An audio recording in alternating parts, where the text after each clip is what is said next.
Hello and welcome guys to this 89 rated Aguero player review with me, your boy FIFA 1 HD. Before we get into the review, as always, if you could hammer the hell out that like button, I would really appreciate it. And also hit the subscribe if you are new to the channel.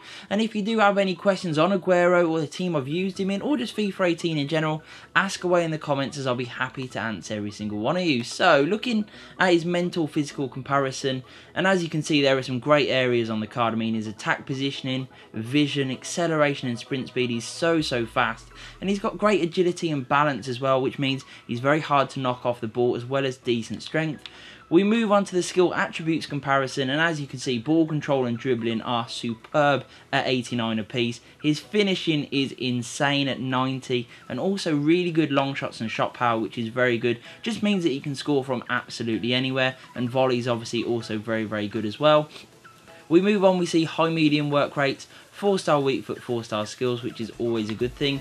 And then he has the specialities of dribbler, acrobat, clinical finisher, and the traits of flair and technical dribbler. So let's get into the main block of the review.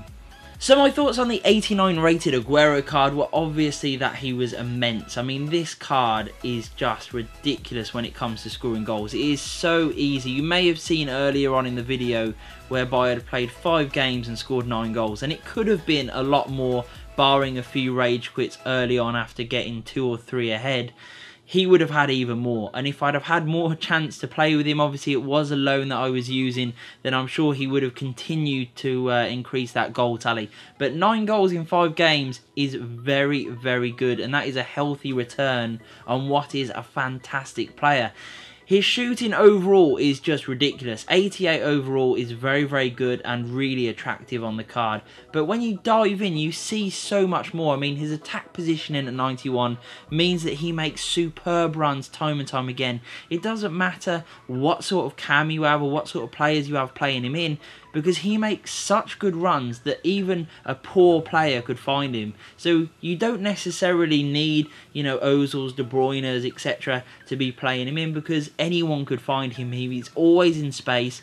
He always makes intelligent runs to pick the ball up and be in the right areas to score goals. And when he does get in on goal, my God, is he lethal. So good one-on-one. He can score finesse shots, he can blast it past the goalkeeper, and he just scores pretty much every time and always finds the corner. What I also like about him is it's not just close range finishing. He has got the distance shooting on lock as well, because he's got really good shot power, really tidy long shots, whereby he can score any type of goals. His heading accuracy may not seem amazing when you look in-game, but with the jumping he has and everything else thrown into mix with his attack positioning, etc., he is in good areas to score some fair few headers. So there really is every avenue open to you for scoring goals, which is always a good thing when you're paying that sort of money for a card like this.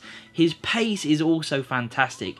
87 may seem good, but not quite there. You know, a lot of people really want a 90 pace player, but it feels 90 pace, it really does, because his acceleration at 90 is exactly what you want and all that you need on this card. The way that Aguero plays, he's always on the shoulder of the last defender, looking to get him behind, and that's where that 10 to 20 yards is all you need of pace, and he leaves people for dead. As you will see in some of the clips, once he gets the ball, once he starts making his run, he is gone. And it doesn't matter that necessarily he can get up to the speed but can't maintain it, because his sprint speed isn't there, because where he'll play in the pitch isn't that deep anyway, so he doesn't need, you know, tons of sprint speed, because he won't be running for that long. He only needs that little burst to get in behind and score the goal, and that is what he does time and time again so well. His dribbling is also insane. He can carry the ball from anywhere. He's got 4-star skill moves as well, so he really can do it all. He's got great agility, balance, whereby he's very difficult to knock him off the ball. He's got decent strength at 74, but really with the whole package combined, he is a very strong player with that low centre of gravity that is very difficult to get the ball off.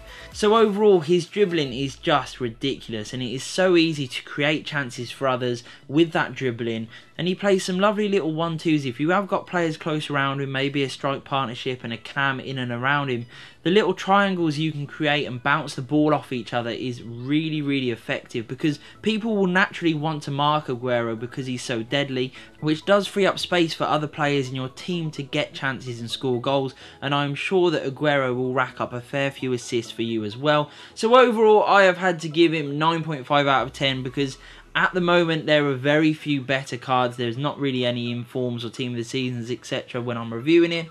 So he is one of the best cards. The only thing that I could knock him on was that he's expensive. But other than that, he does everything you would want. And he is a top player that I highly recommend you go out and try. So I hope you enjoyed this player review, guys. If you did, please hit that like button, hit the subscribe, and peace.